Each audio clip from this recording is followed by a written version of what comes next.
बच्चों, आज हम पढ़ेंगे आपकी हिंदी की व्याकरण पुस्तक का प्रथम अध्याय भाषा विचार, जिसको अंग्रेजी में कहते हैं फिलॉलजी। तो सबसे पहले आज मैं आपको बताऊंगी कि भाषा क्या होती है।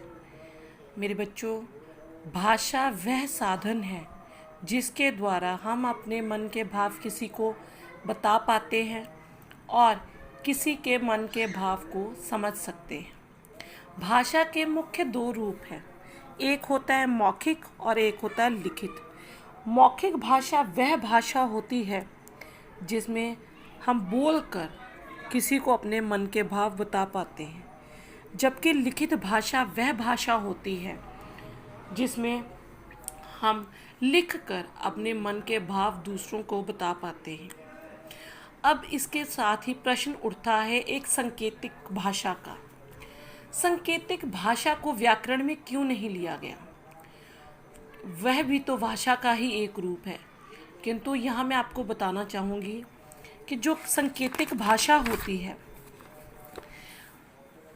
उसमें आवश्यक नहीं कि कोई भी व्यक्ति संकेतों द्वारा आपके मन के भावों को जान सके, इसलिए उसको व्याकरण में कहीं भी स्थान नहीं मिला।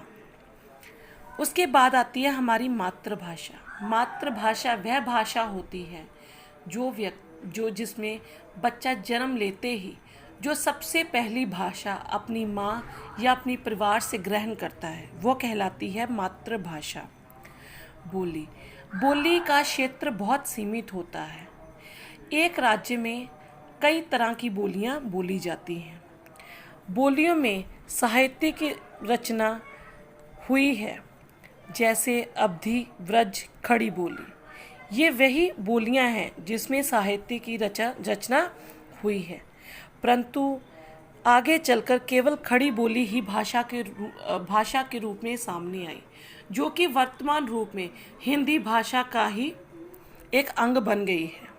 अब आती है राष्ट्रीय भाषा। राष्ट्रीय भाषा बच्चों वो भाषा होती है जो देश में ज़्यादातर लोगों द्वारा बोली जाती है, और हमारे भारतवर्ष में जो सबसे ज़्यादा भाषा बोली जाती है वह है कहने का मतलब जो ज़्यादा से ज़्यादा लोगों द्वारा बोली जाती है वह है हिंदी। हिंदी हमारी राष्ट्रीय भाषा है। उसके बाद आती है राजभाषा।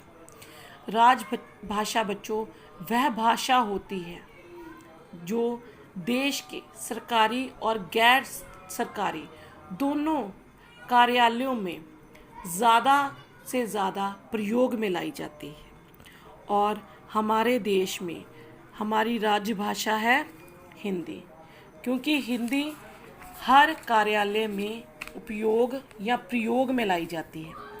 उसके बाद आती है लिपि। लिपि का अर्थ है लिखने का ढंग। हर भाषा की अपनी एक अलग लिपि होती है, क्योंकि हर भाषा अपने अलग ढंग से लिखी जाती है।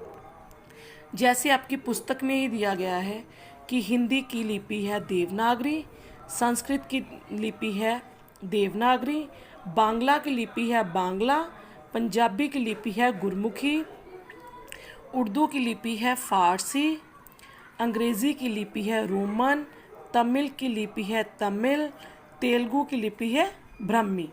इसी प्रकार हर भाषा की अपनी अलग अलग लिपियां होती हैं। उसके बाद आता है व्याकरण।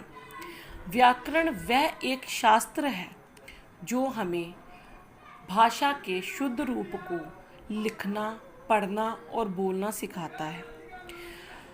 व्याकरण के माध्यम से ही हमें पता चलता है कि भाषा का शुद्ध रूप क्या है।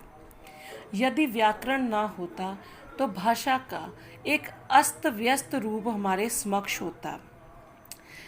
बच्चों, जिस प्रकार दिनों को मिलाकर या दिनों के समूह को कहते हैं सप्ताह, और सप्ताह के मेल को कहते हैं महीने, और महीनों के मेल को कहते हैं वर्ष, उसी प्रकार वर्णों के सार्थक मेल को कहते हैं शब्द, और शब्दों के सार्थक मेल से बनता है वाक्य, और वाक्य के सार्थक मेल से बनती है भाषा। इसी आधार पर व्याकरण के निम्नलिखित अंग होते हैं। व्याकरण के अंग हैं वर्ण विचार, शब्द विचार, पद विचार और वाक्य विचार।